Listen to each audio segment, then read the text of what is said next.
নমস্কাৰ বন্ধু বান্ধৱীসকল। আজি আমাৰ নৰভু, সেইটো কাৰণে ভণ্টি আৰু মই পথাৰলৈ বুলি আহিছোঁ। এয়া চাওকচোন আমাৰ পথাৰখন কি যে সুন্দৰ। এয়া মই পথাৰৰ মাজে মাজে গৈ আছোঁ। ৰোৱনী যিহেতু 6টা বজাতেই আহিল, সেইবাবে তেওঁলোকলৈ চাহ আৰু ৰুটি লৈ আহিছোঁ। এয়া তেওঁলোকে ধুনীয়াকৈ ৰুই আছে।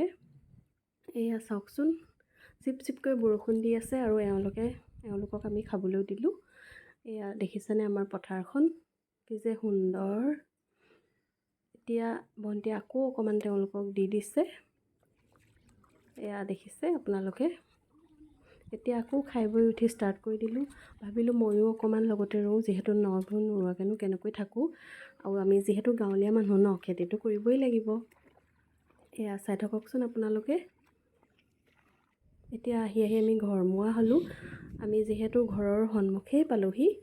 এয়া এতিয়ালৈ বাই বাই দেই। আপোনালোক সকলো ভালে থাকিব।